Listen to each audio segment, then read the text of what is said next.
Et salut à tous! Aujourd'hui on se retrouve pour une petite FAQ dans mon décor que j'ai repimpé avec un joli bandeau LED derrière, perso j'adore, une petite LED là sur le côté qui m'éclaire un petit peu, et une nouvelle caméra en plus en 50 fps. Allez, générique!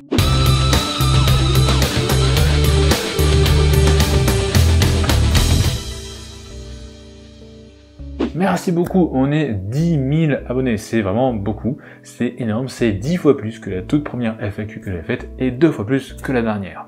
Vraiment merci beaucoup, ça me fait extrêmement plaisir et c'est très encourageant pour moi. C'est motivant. À l'occasion du coup, je vous ai demandé de me poser des questions que j'ai séparées en 3 catégories. Les questions que je vais vite éluder rapidos maintenant, les questions sur la chaîne et les questions plus personnelles sur mes avis à moi, de manière générale, sur tout et n'importe quoi.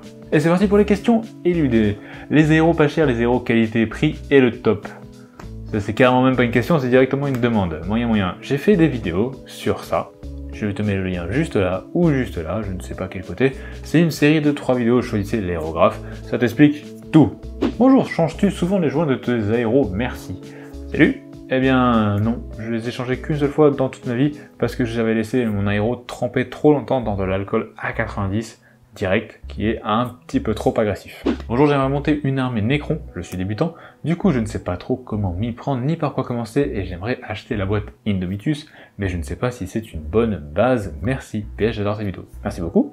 Alors, Indomitus, tu vas avoir du mal à la trouver encore aujourd'hui puisqu'elle n'est plus disponible et ne sera plus jamais éditée. Il y a eu des boîtes qui ont été mises en vente en précommande et qui arriveront en décembre, mais aujourd'hui tu ne peux plus en trouver. Par contre, du coup, encore un petit peu maintenant, mais surtout en décembre, quand beaucoup de gens recevront leur boîte, tu as des chances de trouver la partie Necron d'Indomitus. Et oui, je te conseille fortement de l'acheter puisque niveau tarif, c'est vraiment très arrangeant. Et c'est terminé, on en arrive aux questions sur la chaîne. On vous reverra ensemble avec ta chérie, c'était drôle la première fois. Tu feras des figurines autres que Warhammer, des jeux de figurines comme Doom ou Descent par exemple. Alors pour ce qui est de Daphné, bien sûr que vous la reverrez, mais pas tout de suite puisqu'elle a lancé sa marque de bougies. Des jolies bougies éco-responsables en cire végétale avec des mèches en bois qui crépitent, Positive Ending. Je vous mets un lien dans la description si ça vous intéresse, pour les cadeaux de Noël. Elles sont comme ça et ça crépite. Attention au moment ASMR.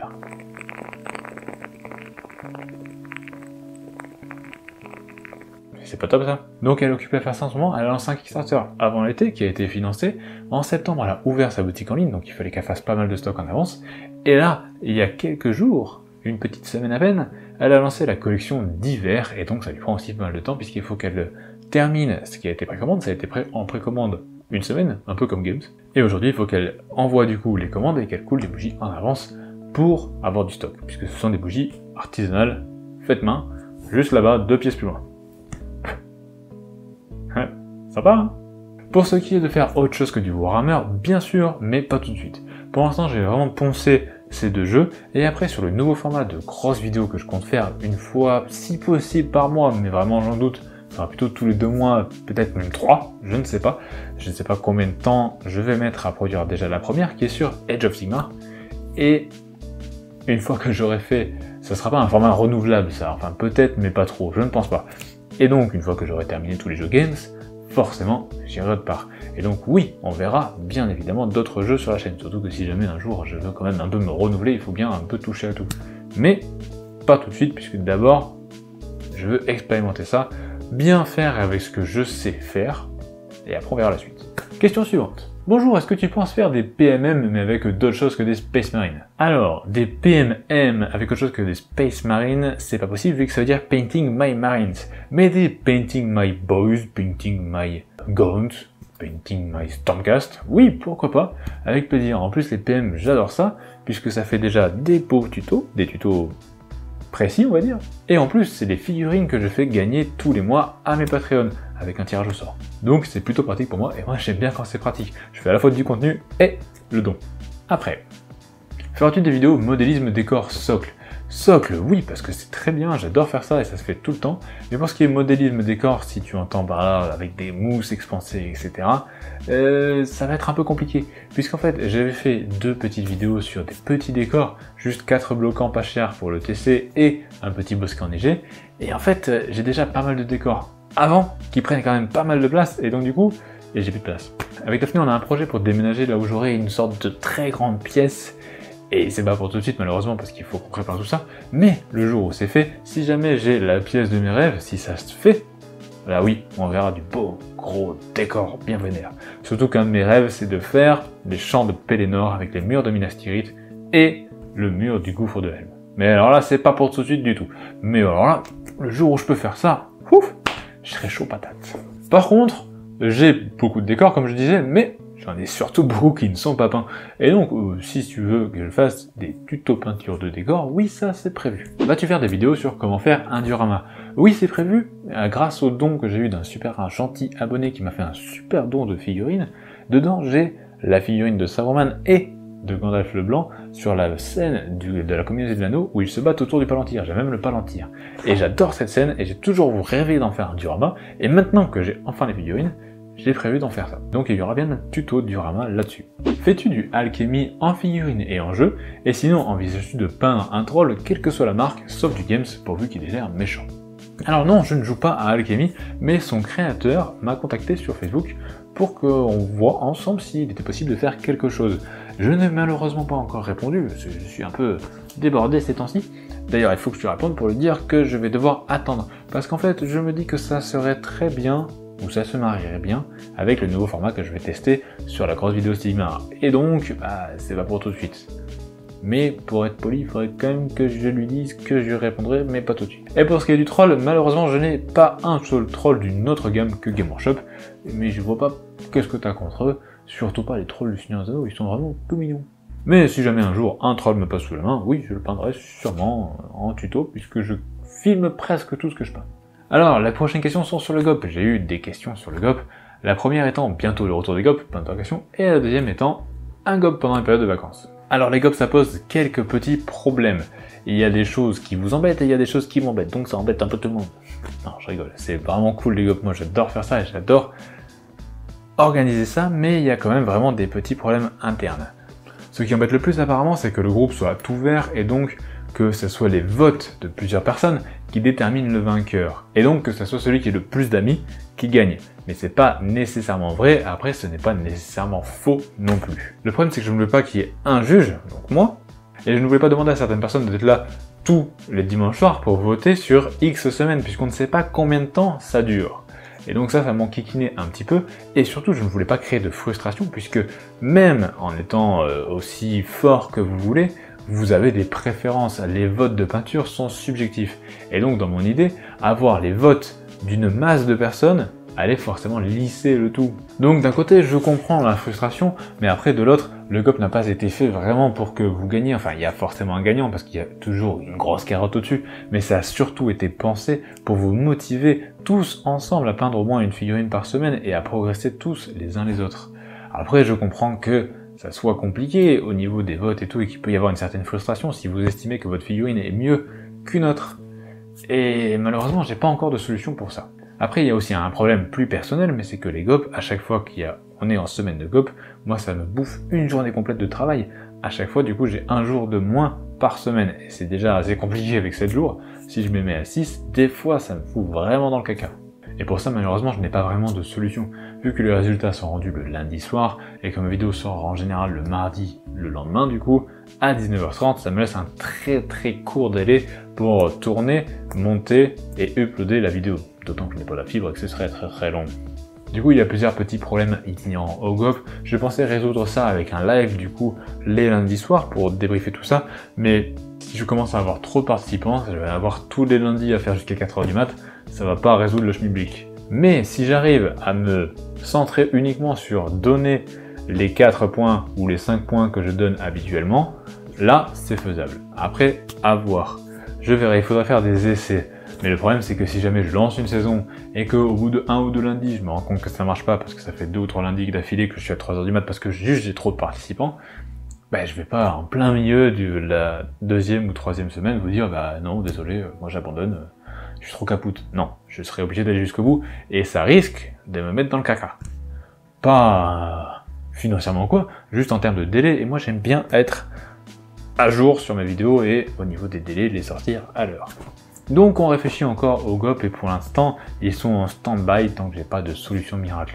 même si ça s'apparentera sûrement à élargir, au lieu que ce soit les 3 premiers qui aient des lettres, ça sera les 5 premiers, ce qui permettrait du coup d'avoir un gagnant beaucoup plus vite, ce qui serait donc beaucoup moins long, et je ferai sûrement les reviews en live les lundis soirs, juste après la fin des votes, parce que je pense garder les votes, puisque le problème aussi, c'est que le groupe Facebook, si je le ferme, plus personne ne pourra rien voir, il faudra demander pour entrer, ça c'est normal comme d'hab, mais plus personne ne verra rien. Et en fait, c'est soit on l'ouvre et tout le monde peut voter, soit on le ferme et il n'y a plus que les gens à l'intérieur du groupe qui peuvent voter. Et moi, c'est pas mon intérêt. Moi, ce que je veux, c'est que plus de personnes voient ce groupe pour venir dedans, vu que j'ai quand même réussi, j'essaye de faire comme je peux, mais j'ai réussi à avoir une sorte de bonne ambiance, entente gentille, juste sur de la peinture et de l'évolution ensemble et de la motivation ensemble, qui forcément s'essouffle un peu entre deux gopes, mais la base reste là. Et j'ai vraiment envie de garder ça, et j'ai pas envie de fermer ça pour que ça soit style non, t'es pas dedans, tu sors. J'ai pas du tout envie d'avoir ça. Je veux vraiment que ça soit quelque chose d'ouvert, que vous puissiez partager toutes les publications que vous mettez dans le GOP, partout où vous voulez, quand vous le voulez, et que d'autres personnes puissent le voir juste en venant dessus, même s'ils sont juste curieux, sans forcément devoir s'inscrire. Donc en fait, ça fait quand même beaucoup de choses à mettre en place. Mais j'y travaille parce que vraiment, c'est mon petit bébé, j'aime ça, c'est cool, je trouve que le format est vraiment bien, et j'aimerais vraiment pouvoir continuer à faire ça, et à le porter autant que possible. Mais bon, pour l'instant, mieux vaut faire plus tard, et mieux vaut tout de suite et pas bien. Question suivante. À quand Joueur du Grenier sur la chaîne en rapport de bataille? Eh bien, quand il veut, moi j'aimerais vraiment beaucoup. Ça m'intéresserait vraiment de le rencontrer, vu que c'est quand même un peu mon idole youtubesque, je ne sais pas vraiment comment on dit. Mais je ne pense pas qu'il soit intéressé, ou même qu'il me connaisse, ça m'étonnerait fortement. Après, qui sait, peut-être plus tard, dans quelques années. En plus, je pense qu'un petit rapport de bataille narratif, comme je l'ai pu le faire dans Battle for Edgeguard, ça pourrait peut-être m'intéresser. Parce que ça peut être assez rigolo. Mais ça se rapproche un peu, c'était d'ailleurs un peu inspiré de ces let's play narratifs, j'ai juste transposé et remanié un peu la chose pour avoir le même caractère. Question suivante. As-tu un gros projet Titan Monstre, etc. que tu souhaiterais nous présenter de A à Z? Absolument, et il s'agit de Smog. Smog étant le plus gros dragon que Games n'ait jamais fait, il est vendu sur le site de Games avec de la résine Forge World, se dire à quel point il est gros. Il est magnifique, je l'ai acheté il y a déjà 3 ans, je ne l'ai toujours pas ouvert, enfin si je l'ai ouvert plusieurs fois même, mais je ne l'ai toujours pas touché, même pas dégrappé. J'ai juste frotté pour la vidéo de préparation des modèles il y a 1 an, mais je ne l'ai pas touché, et ça c'est vraiment mon gros bébé de ce qui fait 3,5 kg que j'ai très envie de faire et de vous partager. Je ne sais pas du tout quand, mais ça c'est sûr et certain que ça arrivera. Feras-tu des guides pour savoir quoi acheter pour commencer une faction ou des conseils de build d'armée, faction par faction? Alors, pas du tout. Ce n'est pas du tout mon esprit que de conseiller sur l'achat de telle ou telle figurine. Moi je pense qu'il faut faire étape par étape, la première étape étant d'acheter ce qui vous plaît pour avoir envie de jouer avec ou de le peindre. Ça peut être les deux.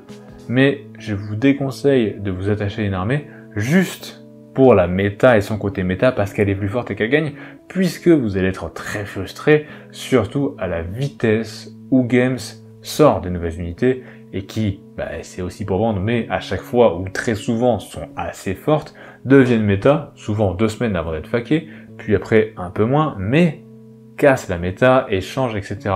Je ne ferai jamais de conseils puisque c'est très périssable rapidement. Et surtout, je ne veux pas être responsable d'un achat de plusieurs dizaines, centaines, voire milliers d'euros de personnes qui pourraient être obsolètes à peine 1 ou 2 mois après la vidéo. Je pense du coup qu'il faut acheter les figurines qui vous plaisent par le visuel ou par l'histoire, si vous avez commencé l'univers par l'histoire, les jouer, vous faire casser le cul s'il faut, de toute façon vous perdrez, même avec une armée méta, quand vous commencez vous perdrez, donc ça sert à rien d'avoir un truc méta si c'est pour être encore plus déçu. Jouez, amusez-vous avec vos potes, avec d'autres gens, faites-vous casser le cul s'il faut vous faire casser le cul, et au fur et à mesure, vous appréhenderez mieux le jeu, vous comprendrez et vous vous améliorerez, et là, vous pourrez choisir si vous voulez jouer méta, si vous voulez pas jouer méta, ou si vous voulez faire les deux. Et dernier petit conseil là-dessus, ce que je vous conseille de faire, ce n'est pas d'acheter telle ou telle chose, mais c'est surtout d'éviter un maximum de vendre vos figurines. Par exemple, j'ai une armée Space Wolf. je ne l'ai pas touché depuis 2017. Ça fait quand même longtemps. J'aurais pu la vendre à moins, plein de fois, mais je ne l'ai pas fait. Et là, les spéciaux vont ressortir. S'ils sont pétés, eh ben, je peux les jouer Day One parce que j'ai déjà mon armée. Mais si je l'avais vendu pour acheter autre chose, que je les avais revendus, etc., etc., je devrais là revendre quelque chose qui est chez moi pour les acheter. Et ça, bah, c'est dommage. Au final, voyez plutôt ça comme un investissement et évitez de les vendre. Si vous savez que vous n'allez pas vous arrêter de jouer aux figurines, ne les vendez pas, tout simplement. Vendez que ce dont vous êtes sûr et certain que vous ne servirez plus jamais. Moi, par exemple, j'ai vendu mes taux, je les avais achetés début V6, et en V6, en V7 et en V8, c'était le même fonctionnement de jeu. Un fonctionnement de jeu qui ne m'intéresse pas. J'adore les figurines, je les avais achetées pour ça, mais les jouer, c'est impossible pour moi. Je ne supporte pas de rester képlon là au bout de la map à tirer comme un malade. Ça, c'est pas du tout pour moi. Moi, je préfère jouer corps à corps, tir, mix, mais pas que tir planqué. Moi, j'aime bien le truc qui bouge et tout, j'aime bien me déplacer, la prise d'objectif et tout, c'est ça qui me plaît, moi, dans le jeu. Et les taux, c'est pas du tout ça. C'est tu tires, et quand l'autre est mort, tu vas prendre les objectifs. Et malheureusement, d'une version à l'autre, ça n'a réellement pas vraiment changé. Donc là, je les ai vendus, puisque je sais que, malheureusement, je ne les jouerai pas, ça ne matche pas, voilà, c'est la vie. Question suivante. Vas-tu poursuivre la série de vidéos sur l'aéro? Eh ben, non, elle est finie en fait. C'était une série de 3 vidéos. Après, si tu parles des cours de peinture particuliers que je donne à Daphné sur l'aéro, là oui, il y en aura d'autres. Je ne sais pas encore quel sujet d'ailleurs, mais il y en aura d'autres. On va peindre l'avion qu'on a commencé, les 2 Crimson Hunter, en même temps jusqu'à la fin, avec un maximum d'aéro. Donc je ne sais pas du tout quel est le prochain cours d'aéro, mais ça j'en ferai d'autres. Je ferai aussi d'ailleurs des cours comme ça avec Daphné au pinceau. Continueras-tu les vidéos sur ton propre chapitre et sur la conception d'un homemade chapter? Alors les vidéos sur la conception à proprement parler, bah, j'en ai fait qu'une seule et je pense que ça suffira, mais les vidéos sur mon propre chapitre, les Knights Templars, en complément de cette vidéo, je pense que oui, je vais les continuer. J'avais déjà prévu de les continuer, de faire des updates. Pour l'instant, je les ai pas touchés, hein, ils sont toujours tout gris. Mais je vais bientôt peindre la partie Novitus et donc on aura les premiers. Après, je pense que je vais essayer d'en peindre un maximum pour faire mes petites compagnies, etc., etc., les spécialiser dans telle ou telle chose. Et là, oui, je vous le raconterai et je vous le montrerai en vidéo, mais ce sera pas vraiment un tuto du style faites comme ci, faites comme ça. Parce que je vous ai donné les grandes bases, mais ce qui est bien dans la création de chapitres, bah, c'est que c'est personnel. Et donc, je vais vous montrer, moi, mon côté personnel, mon chapitre personnel, mais vous pouvez vous en inspirer pour le remanier à votre sauce, mais je vais pas vous dire exactement comment faire, parce que bah, du coup, ça casse un peu le but de la chose. Mais du coup, oui, vous verrez la suite de mes Knights Templars. Surtout que j'en suis pas peu fier. Question suivante. Présenteras-tu des conversions, voire quelques astuces décors? Deuxième question. Plutôt Old Monolith ou Monotoy? Donc le nouveau Monolith, je pense. Alors, pour ce qui est des conversions et des autres décors, je l'ai dit juste avant, en termes de place, c'est compliqué. Pour ce qui est des conversions à proprement parler, c'est pas trop mon délire. Je suis pas assez fort, je trouve, en conversion. Après, j'aime bien sculpter un peu de temps en temps, mais 2-3 trucs, vraiment pas très souvent. Et donc, je ne me sens pas assez fort pour, en conversion, en tout cas, pour faire un tuto sur la conversion. Après, je vous montrerai peut-être 2-3 astuces par-ci, par-là, mais vraiment du basique. Genre, fourrure, voilà, bien déjà. Mais des grosses conversions de sculpture, etc., bof. Je suis pas trop dans ce délire, moi. J'aime bien les figurines telles qu'elles sont, en fait. Pour moi, pour convertir une figurine, il faut qu'elle ne me plaise pas telle qu'elle est. Et c'était beaucoup le cas avant, mais c'est moins le cas maintenant. Elles sont de plus en plus jolies. Et donc, sinon, au niveau du prix, je préfère largement l'ancien. Après, je l'ai pas vu en vrai, mais il a l'air déjà plus gros, parce que j'ai mesuré avec mon monolithe qui est là-bas derrière, ancienne version, j'ai mis, parce que c'est un socle de 160 mm en dessous. C'est énorme. Énorme. Énorme. Et donc du coup, je l'ai mesuré et je pense qu'il est quand même beaucoup plus gros. Pas beaucoup plus gros, mais il est plus gros. Et il est surtout beaucoup plus beau. Je sais pas si vous l'avez fait tourner en 360 sur le site de Games, mais on voit même qu'il y a des trous à l'intérieur, donc ça veut dire que l'air passe un peu dans le style de la crypte Tesseract, en beaucoup moins écarté, mais dans le même genre. Et moi, ça j'adore. Je le trouve très très très très beau. Donc je le préfère. Même s'il est plus cher. Question suivante, qui n'est pas une question, mais plutôt une affirmation. Parlez des orques, vu que j'aime les orques. Montre-nous ta collection ou tes plus belles pièces, ou alors parlez des dioramas assez volumineux. Alors, pour ce qui est des orques, j'adore ça, c'est vrai, et je ne voulais pas en acheter, puisque je savais que ça allait complètement exploser, et que j'en aurais de partout, et j'avais pas spécialement les finances pour. Malheureusement, heureusement, Gazgul est ressorti, et ça m'a fait craquer, mais depuis, je n'ai acheté que cette boîte, et je dis, attention, mollo avec les orques, parce que je sais ce qui m'attend si je me laisse emporter. Donc du coup, je n'ai rien à te montrer, puisque je n'ai rien peint. Gazgul est encore à l'état de grappe aujourd'hui. Et pour ce qui est des dioramas, il y aura donc une vidéo.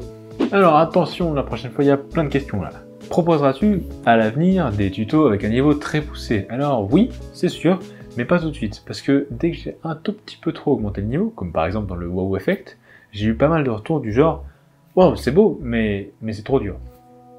Et donc du coup, en fait, j'ai un peu de mal à estimer votre niveau, j'arrive pas à savoir combien de nouveaux sont là, quels progrès ont fait ceux qui sont là depuis le début, et à faire des vidéos en fonction. Et ce que j'ai pas envie de faire, c'est une vidéo bien trop poussée qui, avec une jolie miniature, une jolie figurine dessus, vous donnerait de cliquer sur la vidéo, mais que après le tuto, vous ne puissiez pas la faire. C'est un peu dommage, c'est pas mon but, c'est pas ce que j'essaie de faire. Et deuxième problème, c'est que passer un certain niveau de dextérité, ce sera la théorie et votre connaissance de la théorie en peinture qui déterminera votre niveau. Et ça, à expliquer, c'est extrêmement dur. J'y réfléchis beaucoup, mais en fait, il faut que la vidéo soit bien didactique, dynamique, pour pas que vous partiez et que vous ratiez toutes les informations, accessible, compréhensible et didactique du coup, et que vous puissiez vraiment tout intégrer, qu'elle soit assez pertinente pour que elle s'imprègne dans votre cerveau. Et tout ça à faire, c'est très compliqué. J'avais prévu d'en faire une vidéo qui s'appelait « Pourquoi ils peignent mieux que vous ?» en regardant des vidéos ou des photos de peinture de par exemple Richard Gray ou Lan Studio, qui sont des gars qui ont des Slayer Sword, c'est-à-dire un des plus hauts concours possibles à faire en peinture. Mais je me suis rendu compte que j'arrivais pas à vraiment bien expliquer le pourquoi du comment clairement. Et donc tant que j'arrive pas à faire ça, je laisse cette vidéo en stand-by de côté, j'y réfléchis, j'y travaille pour qu'elle soit faite, et tant que j'ai pas fait ça, malheureusement je peux pas vraiment aborder des trucs plus poussés, puisque ça serait faire référence à des connaissances théoriques que je n'ai pas encore expliquées, et donc c'est compliqué. Mais j'y travaille. Un PMMX après les PMM, donc du coup oui, j'y ai répondu. Une rubrique test de matériel, est-ce que je vais démarcher quelques fabricants pour avoir des vidéos partenariats? Alors oui pour les vidéos matérielles, mais moi démarcher des fabricants, non. Je ne vais pas courir après eux puisque en fait j'ai essayé de vous transmettre un maximum de connaissances pour pas cher. Par exemple, on va prendre l'exemple des palettes humides, puisque j'ai Redgrass Games qui vient de me contacter par mail la semaine dernière, je leur ai répondu quelques jours plus tard, ils m'ont pas encore répondu, et ils voulaient que j'essaye leur palette humide, leur pinceau et ou leur poignée truc 360. Donc j'attends leur réponse puisqu'ils m'ont pas encore répondu. Alors, attention, je ne dénigre rien du tout, quoi que ce soit. Mais j'ai fait une vidéo sur comment faire une palette humide pour environ 15 €. Et moi j'y crois à ce que j'ai dit dedans. Je pense sincèrement aujourd'hui que ma palette humide à 15 balles, avec sa petite pousse que vous trouvez à Carrefour, votre papier sulfu et sa petite boîte en plastique qui se ferme avec des joints pour pas que ça sorte, est très bien et vaut largement toutes les Eversting palettes ou autres palettes Army Painters, ou ce que vous voulez de payant qui vaut 2 fois le prix. Pour moi aujourd'hui, vraiment je pense que mon produit, enfin de ce que j'ai fait, là, ce que je vous ai montré comment faire, vaut largement ça.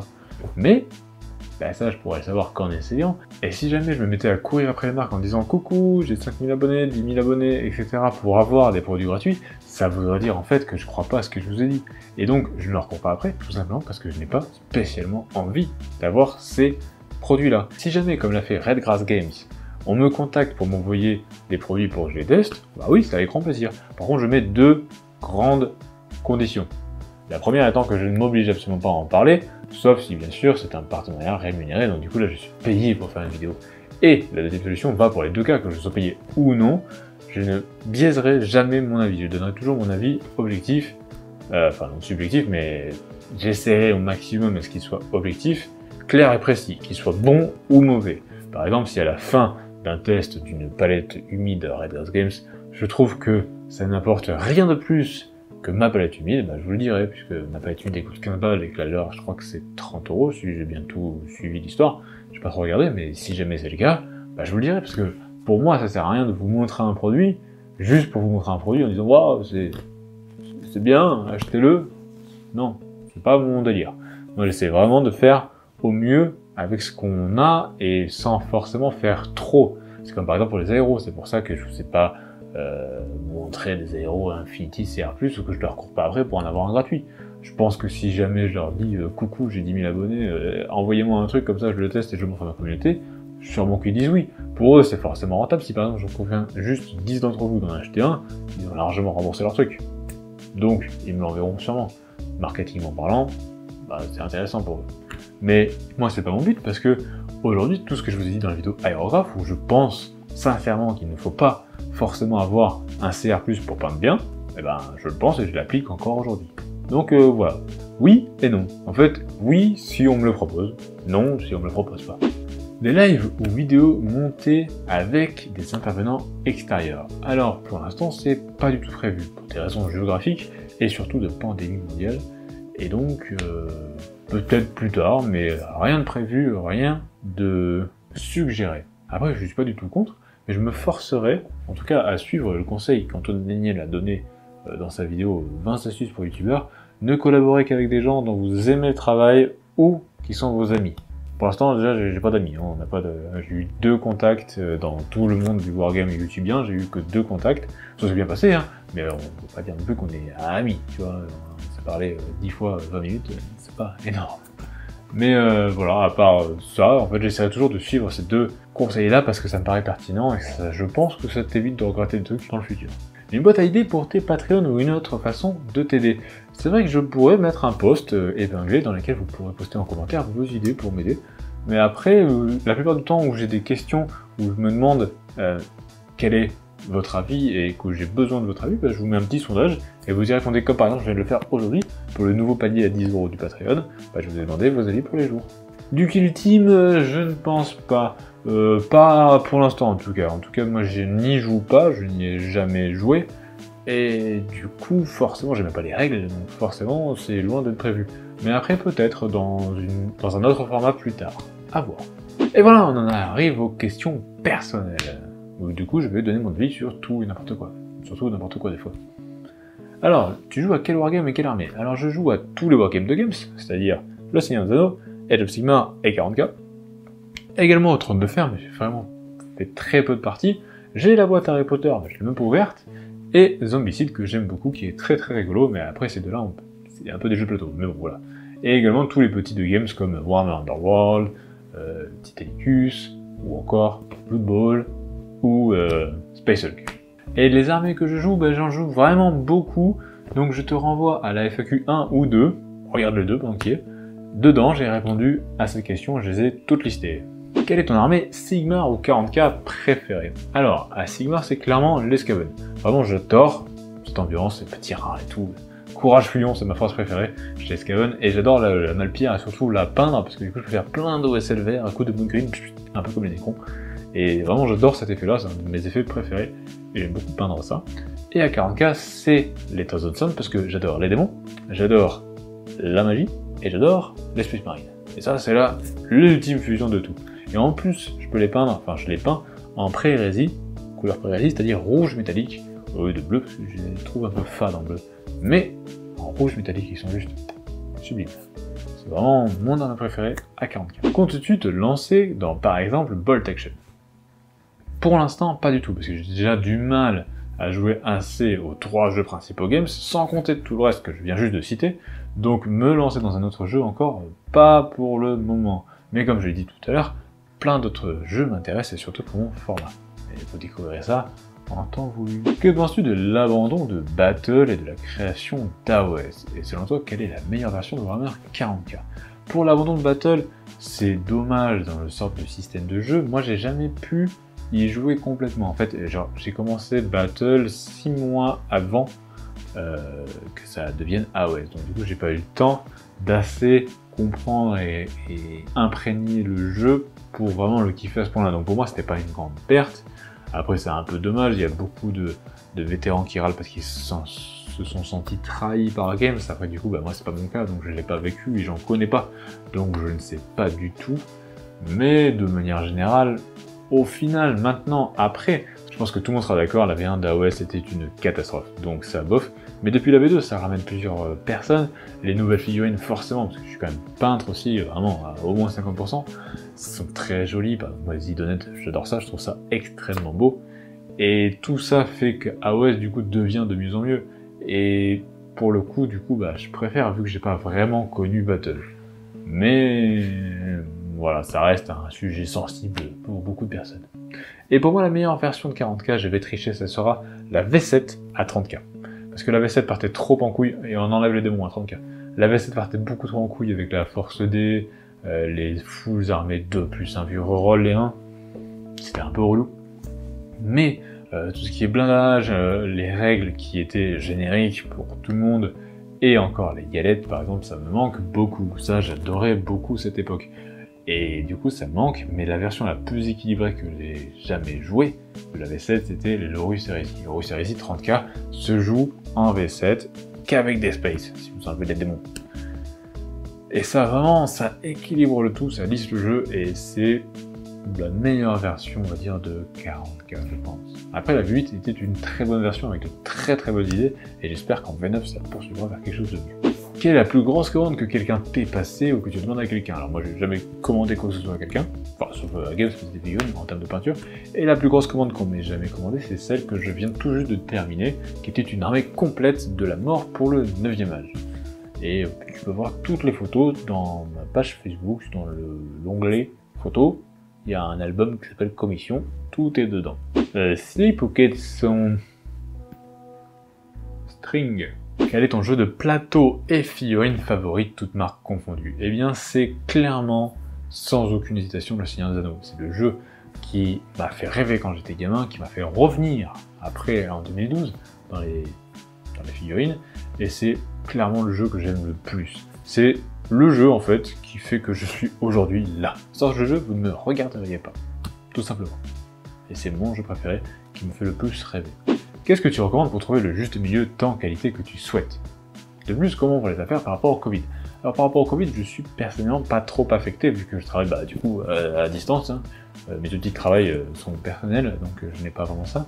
Au niveau des Patreons, j'en ai pas beaucoup qui sont partis pour cause Covid, donc du coup je suis plutôt content, rassuré.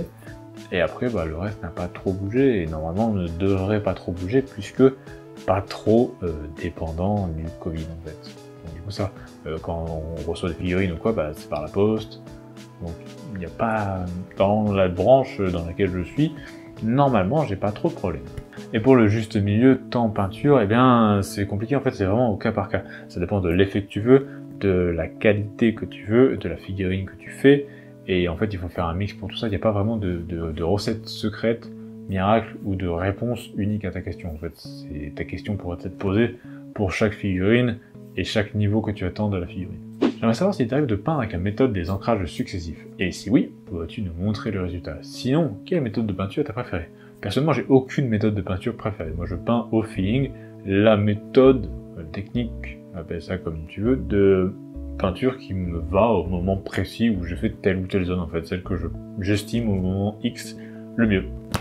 Et sinon, la technique des ancrages successifs, jamais avec des encres à proprement parler, mais j'ai déjà peint en lavis successif, en full lavis presque même, et ça donne ça. Voici mes 80 box walkers, et avec cette technique, tu peux les faire en 2 jours.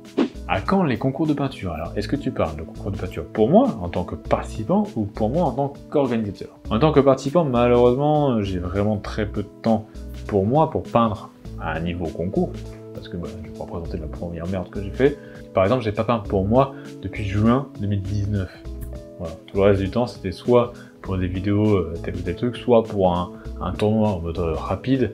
Mais pour moi, en tant que kiff de peindre bien des belles pièces jolies, j'ai pas peint pour moi depuis juin 2019. En fait, depuis Magnus, j'ai rien fait que j'ai voulu peindre pour être joli. Et donc un peu compliqué. Et si jamais c'est pour organiser des concours, j'ai une idée en tête, mais c'est très très loin d'être abouti. Il faudrait que je contacte des personnes, etc. Donc c'est vraiment pas du tout d'actualité. Mais en tout cas, ça me trotte dans la tête. Combien de temps as-tu pris pour maîtriser le dégradé au pinceau? Avais-tu une astuce pour t'habituer? As-tu déjà testé le dégradé en tapotant? Alors j'ai mis, je ne sais pas du tout combien de temps. En fait, moi je peins sur des figurines qui sont un peu dures à faire, mais pas non plus trop importantes, et j'essaie de les peindre au mieux. Et en fait, à chaque fois que je fais ça parce que je ne vais pas la recommencer, je ne vais pas l'acheter. En fait, je ne m'entraîne pas sur des figurines qui n'ont pas de valeur. Parce que, quand je dis pas de valeur, c'est pas vraiment un intercesseur standard, ça n'a pas vraiment de valeur. Si tu le rates, c'est pas très grave. Si tu en joues 30, bah, tu le caches. Voilà. Mais si tu te lances sur, genre, le capitaine, par exemple, et que tu le rates, bah, on le verra. Il est central, un peu. Et donc, c'est sur ce genre de figurines que je teste des nouvelles choses, parce que, au moins, si j'aime ça foire, ça m'oblige à trouver une solution, et à m'arranger, et à faire quelque chose de mieux. Et donc, au final, à chaque fois que je fais ça, je me dépasse un peu plus, et donc c'est comme ça que j'apprends mieux la peinture, et que j'évolue mieux. Et donc, au final, même encore maintenant, j'apprends les dégradés. Je dégrade mieux aujourd'hui qu'il y a 6 mois, et qu'il y a 1 an. Et normalement, dans 1 an, je dégraderai encore mieux. On apprend constamment. Et donc, il n'y a pas vraiment de temps d'adaptation ou quoi. Il faut juste pratiquer. Alors, je sais, c'est relou, mais c'est la vie. Et pour ce qui est de la technique des tapotis, on appelle ça aussi la dot technique, et c'est avec ça que j'ai fait l'usure sur le grimoire de Magnus, ou encore l'effet velours sur la cape de Thranduil. Question suivante, comment vas-tu toujours aussi motivé? Alors bah ça va, et pour ce qui est de toujours aussi motivé, ouais, grave, surtout pour ma vidéo Age of Sigmar, des fois même à tel point que c'est presque de l'obsession. Là j'ai très envie de la faire, j'ai très envie de tourner mes vidéos en avance pour avoir le temps de finir de l'écrire et de la faire exactement comme je l'imagine. C'est très important pour moi, c'est vraiment une vidéo que j'ai extrêmement envie de faire et qui me chauffe de ouf. Donc oui, je suis très motivé. Tu penses quoi des nouveaux Necrons? Eh bien, je les trouve très jolis. Après, si jamais tu me demandes en termes de règles, j'ai malheureusement même pas fini de lire le livre de règles V9, et donc du coup, je suis loin d'avoir les connaissances requises pour savoir si c'est bien ou pas en termes de jeu. Quelle est la figurine que tu adorerais peindre et que tu n'oserais pas commencer maintenant, et pourquoi? Eh bien, ça serait tout simplement Smaug, pas parce que ça me fait peur, mais surtout parce que c'est tellement gros comme pièce qu'il faut le faire du trait, c'est pas le truc que tu peux commencer et laisser de côté, puisque déjà il y a certaines parties qu'il faut peindre assembler, d'autres non, parce qu'il faut les combler avec de stuff, etc. C'est assez gros comme projet, et je ne peux pas me permettre de le faire et de le laisser un peu de côté, sinon je ne le finirai jamais. Et donc du coup, il faut que je fasse des vidéos en avance pour avoir un temps. Je pense que je vais prendre environ 3 semaines. Je sais pas du tout si c'est trop ou pas assez, ou on verra. Au pire, ça me fera un peu de vacances. Et j'aimerais bien faire ça, je sais pas, d'ici 1 an. Je vais essayer de faire ça dès que je peux en fait. Mais vraiment, ça c'est le projet que j'ai très envie de faire, et que pour l'instant, et déjà depuis longtemps, ça fait 3 ans que je l'ai, que je me retiens de faire pour cause de temps, et vraiment j'ai envie de faire ça bien en fait. Étape par étape, doucement, tout filmer, tout joli, d'en faire une jolie vidéo, c'est vraiment quelque chose qui me botte plus. Pas de bolo ou cargo? Eh bien, j'adore beaucoup le deux, mais en hiver je préfère un peu les cargo. Question suivante, est-ce que le métier de prothésiste dentaire te manque? Honnêtement non, mais juste parce que j'adore ce que je fais et que vraiment je m'amuse beaucoup plus, et que je sais pas si je pourrais vraiment kiffer plus que maintenant. Donc du coup, non.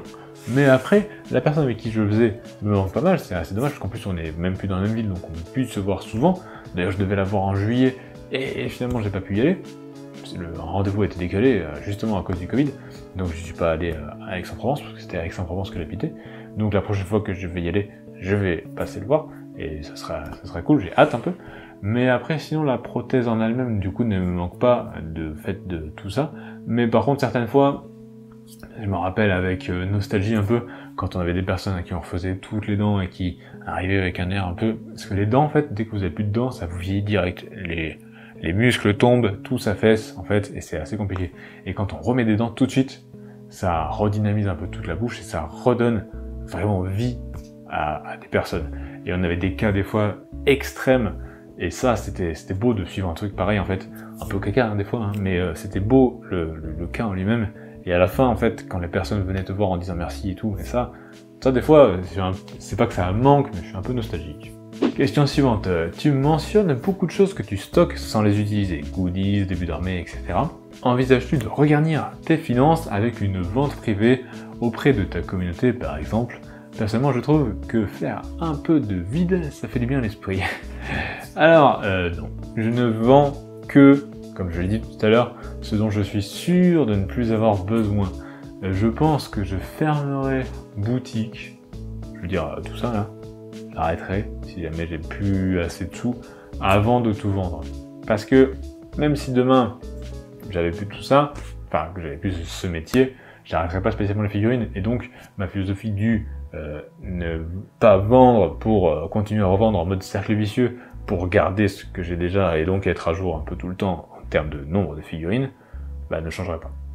Donc, malheureusement, non.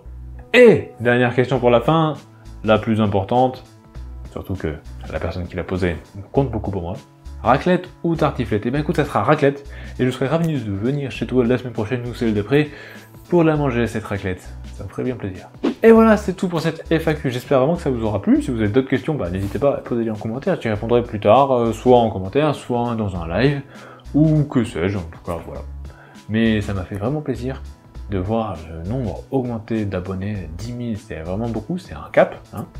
Et ça me fait vraiment plaisir. Merci pour vos questions, merci pour votre intérêt à mon travail. Ça me fait vraiment plaisir.